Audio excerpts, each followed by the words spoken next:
Section 3.3 is going to be over properties of functions. So let's first talk about even and odd functions.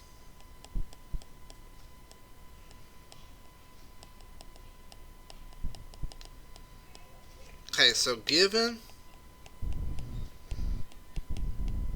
a function f of x, if f of negative x is equal to the original function, then f of x is even. If f of negative x is equal to the original function except everything is negative or the opposite, then f of x is odd. Otherwise, we say it's neither. Okay, so let's look at some examples. Let's say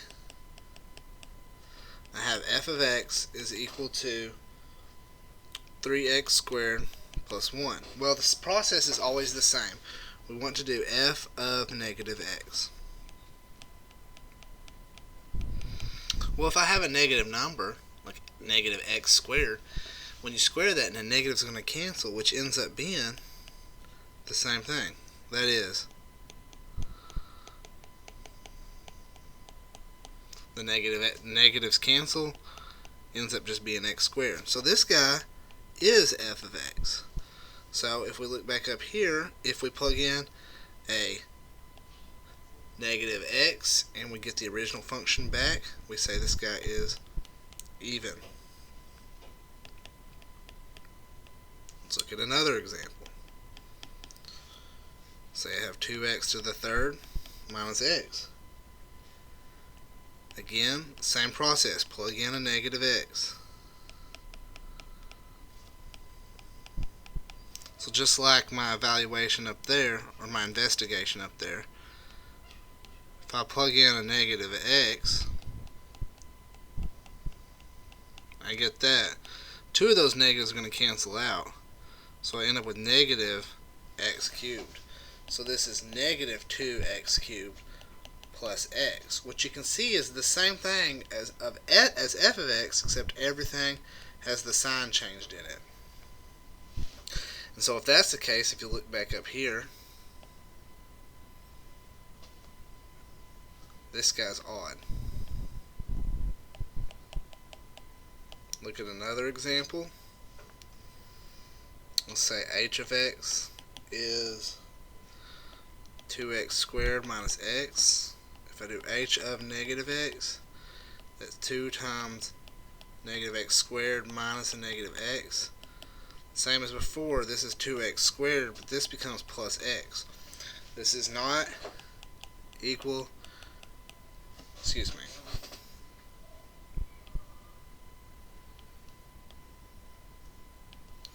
This is not equal to f of x. It's also not equal to negative f of x. So in this case, we say this one is neither even or odd.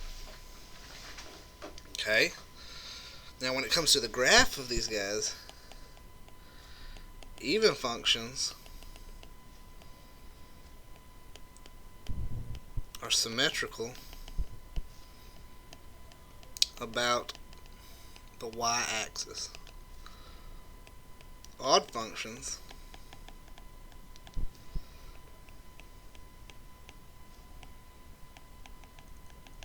are symmetrical about the origin. The origin being the point 0, 0. Okay, so let's look at some examples of that. Here's a function. If you see that you flip it around the y-axis,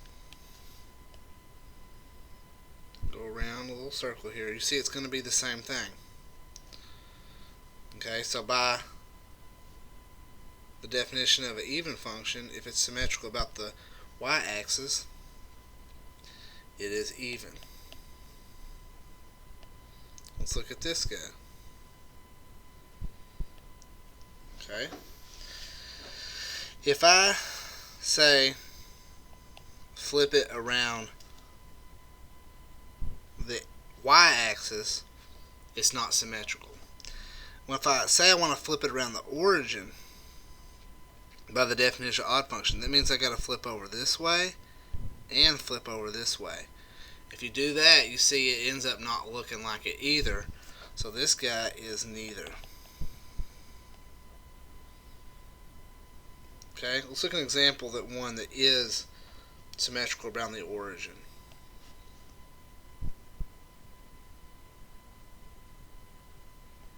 Okay, so to be symmetrical around the origin, it has to flip over the x and the y-axis.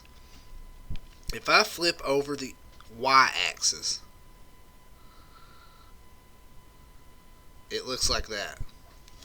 Okay, that's flipping over the y-axis. Now if I flip over the x-axis, it means it just flips straight down, so I end up folding in on itself. Okay, so that guy is symmetrical over the origin, so this guy is odd.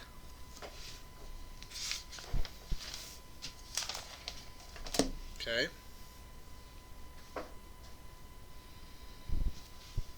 Let's look at a way to describe intervals on a graph.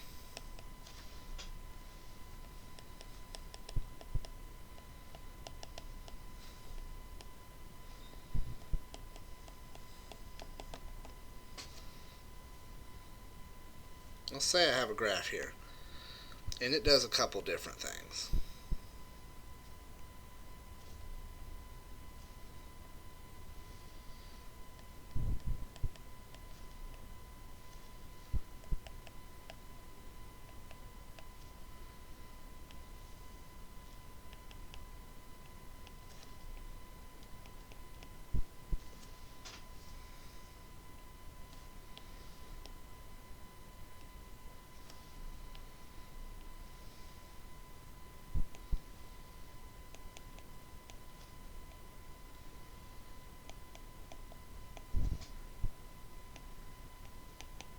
Okay, so let's say I want to describe the intervals of increasing and decreasing.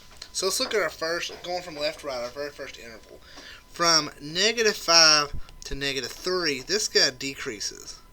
It makes sense. If it decreases, it's going down. Okay, now notice I put parentheses with this guy.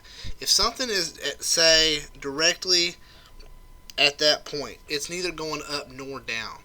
So I cannot put a bracket with it, because it's neither going up nor down, it's neither increasing or decreasing. So I put parentheses signifying that it goes up to it but not exactly equaling it.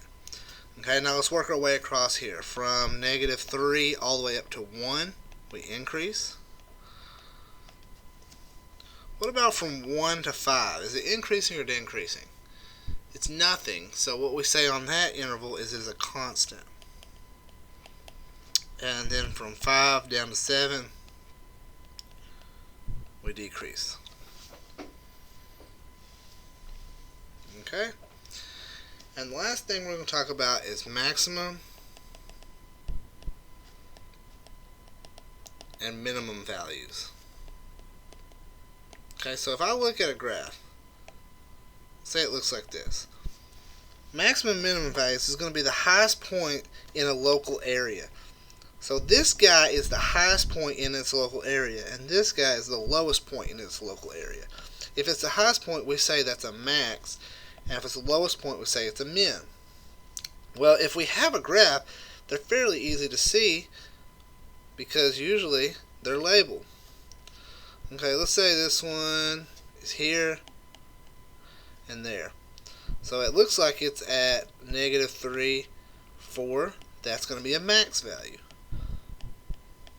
This guy is at 2, -3. That's a minimum value.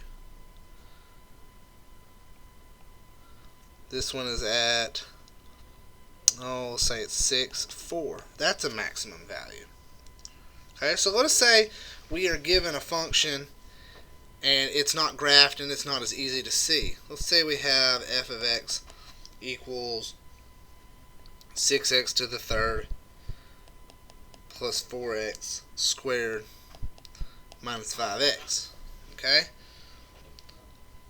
This guy we have to do a little differently. We got to graph it, and I will show you I will make a separate video showing the process of how to graph this guy and find it. But in our calculator, we're going to graph this guy, and it ends up looking like something kind of like this. Okay. In the calculator, we have built-in values. If you hit the second button and the trace button will give you calculate.